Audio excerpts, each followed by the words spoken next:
부동산 투자를 잘 하려면 어떻게 해야 할까요?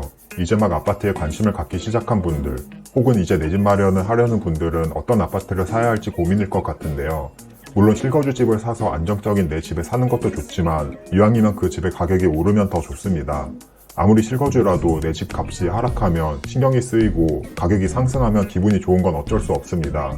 그래서 오늘은 부동산 초보분들을 위해서 어떻게 하면 오르는 집을 살 수 있을지 말해보겠습니다. 먼저 아파트 가격을 파악해야 합니다. 모든 투자는 가격이 가장 중요합니다. 아무리 좋은 입지라도 가격이 비싸면 좋지 못한 투자이고, 입지가 나쁘더라도 가격이 싸면 좋은 투자가 될 수 있습니다. 부동산을 처음 공부하면 정말 막막합니다. 저 또한 처음 아파트 공부를 할 때는 이 많은 아파트 중 어떤 아파트를 사야 하는지 몰랐던 적이 있었습니다. 처음에는 이런 생각이 드는 게 당연합니다. 그 이유는 가격에 대한 기준이 없기 때문인데요. 싼지 비싼지를 판단할 기준이 있으면 어떤 아파트를 사야 하는지 알 수 있습니다. 예를 들어서 잠실 S아파트의 최근 거래 가격이 20억이라면 20억을 가격의 기준으로 삼을 수 있습니다. 여기서 만약 18억짜리 매물이 나온다면 20억이라는 기준이 되는 가격보다 저렴함으로 좋은 투자가 될 수 있습니다. 이 간단한 기준을 이제는 S아파트가 아닌 잠실에 적용하면 됩니다. 만약 S아파트가 20억인데 바로 옆에 있는 리센츠 아파트가 18억이라면 리센츠 아파트를 사면 됩니다. 이렇게 보니 굉장히 쉬워 보이죠. 그러면 더 범위를 넓혀서 보면요. 조금 더 상위급지인 강남의 개포동과 비교해보고 조금 더 하위급지인 동작구의 흑성 뉴타운과 비교해보면 됩니다. 강남 개포동의 레미안 블레스티지 아파트는 잠실 S아파트보다는 더 좋은 입지이고 가격도 더 비싸야 합니다. 하지만 하락장에서는 두 아파트의 가격이 비슷해지는 순간이 오기도 하는데요. 같은 가격이라면 개포동의 레미안 블레스티지 아파트를 사야 합니다.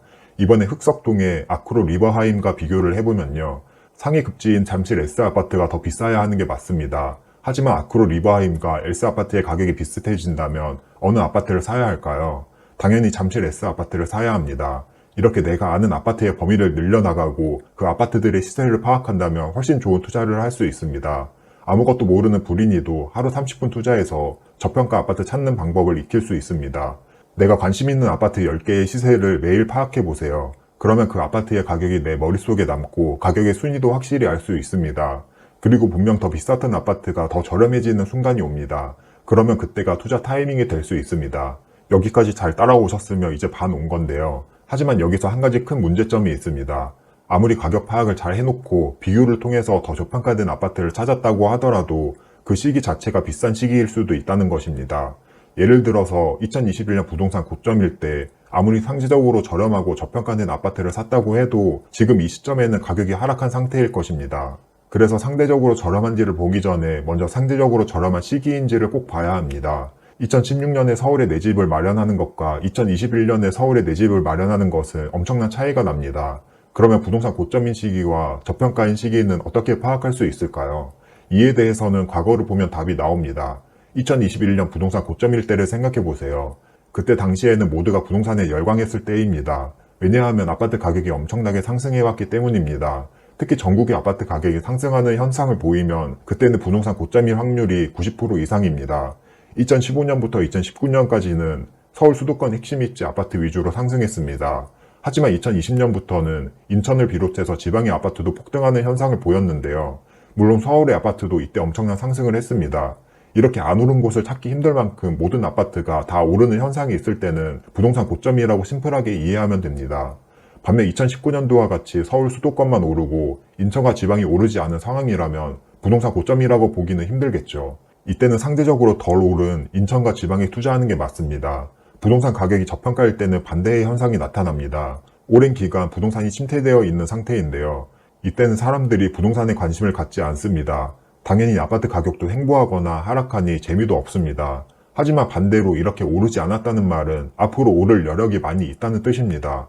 너무나도 당연한 이야기 같은데 간단한 진리이기도 합니다. 부동산 가격이 오를 때는 각종 뉴스에서도 다루고 이슈가 되고 너도 나도 관심을 갖습니다. 그래서 평소 부동산에 관심이 없던 분들이 본인만의 정확한 기준도 없이 투자를 해서 실패합니다. 부동산이 하락장의 후반부일 때, 이때는 투자하기 가장 좋을 때겠죠. 이때는 무주택자, 부동산에 관심이 없는 분들에게는 부동산 소식이 들리지도 않고 이슈가 되지도 않습니다. 그래서 이런 저평가 기회를 다 날리게 되는 거고요. 제 유튜브를 보는 구독자분들이라도 앞으로 하락장이 지속되더라도 관심을 놓지 않으셨으면 합니다. 그럼 지금 현재 상황은 어떨까요? 저는 지금 상황은 꽤나 애매하다고 생각합니다. 최근 1년간의 하락으로 거품은 빠졌지만 그렇다고 엄청난 저평가 또한 아니라고 보고 있습니다. 투자자의 입장에서 일반 기축 아파트는 기대 수익률이 크지 않습니다. 일단 전세가율도 너무 낮고 지금 상황은 일부 가격이 조금 상승했기 때문입니다. 하지만 분양권, 청약시장은 조금 다르다고 생각하는데요. 제 눈에는 앞으로 몇천, 1억은 오를 만한 분양권이 보입니다. 이런 분양권들은 대부분 2기 신도시에 있는 분양권으로 대규모 입주와 아직 개발이 안 되어서 현재 눈에 보이는 게 없기 때문에 가격 자체가 저렴합니다. 또한 아직 사람들이 입지와 가치를 잘 모르는 3기 신도시에도 기회가 많다고 생각합니다. 분양가가 가치 대비 너무 저렴한데 청약 경쟁률을 보면 생각보다 높지 않습니다. 반면 이미 완성된 도시 아파트는 아직 크게 기회는 없다고 생각하는데 기축 아파트 시장에도 곧 기회가 올 것 같습니다. 지금 이 애매한 상황에서 투자 기회가 있는 1기에서 3기 신도시 투자 전략에 대한 내용은 고정 댓글 참고해 주시고요. 오늘 내용을 요약해 보겠습니다. 부동산 투자를 잘 하려면 우선 아파트 가격을 잘 알아야 합니다. 가격을 비슷한 급지끼리 비교하면서 저평가 아파트를 찾을 수 있습니다. 하지만 비교를 통해 저평가 아파트를 찾는 것보다 우선되어야 할 건 저평가 시기를 파악하는 것입니다. 지금 현재 상황은 애매한 상황이지만 그럼에도 모든 지역의 상황은 다르기에 충분히 투자할 만한 지역은 있습니다. 그럼 오늘 영상도 끝까지 봐주셔서 감사드리고 도움이 되셨다면 구독과 좋아요 부탁드립니다.